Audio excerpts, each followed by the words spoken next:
Over the last several years, we have seen a big push of growers starting to plant beans earlier. We know that there's definite advantages to planting earlier, allowing the plants to get up bigger earlier to be able to capture more sunlight during critical growth stages. So we have multiple planting date studies out there, planting dates that we've put in. Our earliest planting date that we have planted this year is March 10th. That planting date has gone through 2 different cold snaps after they've been up, that we've been down into the 20 degrees. And one day we even got a cold rain or a wet snow event that came in on them. And as you can see by looking at them, we had very little impact on the plant itself and very little frost damage, even under those cold conditions. Along with the rewards that we've seen from planting early, there's also some risks that we need to talk about. A couple of those risks that we commonly see or can see are potential frost damage if we have late frost and freeze, as well as get a lot of questions about, should I be planting into cold soils, or should I be planting when I have a cold rain coming within the next couple days? The planting right in front of the cold rain, we wanted to look at, is there an imbibitional chilling injury? Is there a risk when we plant right in front? So we planted those on April 19th, and on April 20th, we were down in the 30s and getting that snow.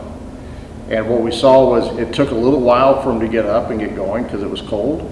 But after they got up, there's no physiological injury, and everything looks to be just as good as where we delayed that planting until the following week when soil temperatures were in the 50s and warming, and continued to warm after that. So there's always risk involved in everything we do, but I don't think it's as much as what we used to think.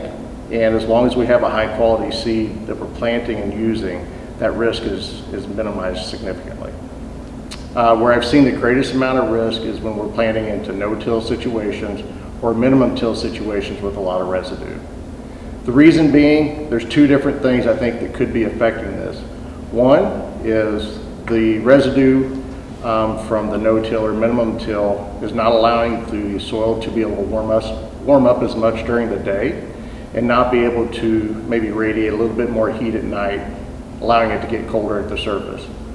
Probably the most likely or the biggest factor is the residue is blocking and reducing the amount of airflow around that soybean, creating a microenvironment where it gets a little bit colder at the soil level, where frost can set in a little bit earlier and stay on a little bit longer. Without a doubt though, if we have the greatest risk, it's going to be in our no-till and minimum till environments for frost. At BASF, every soybean that we send out goes through a rigorous quality testing program.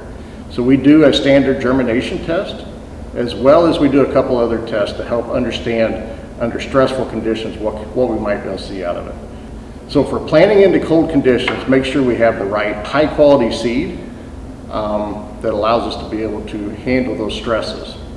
The other thing I highly recommend is, if we're planting into those conditions, to use a fully loaded seed treatment. Fully loaded fungicide and insecticide seed treatment. So as we think about planting earlier, there's no doubt that there's rewards to planting earlier in the season.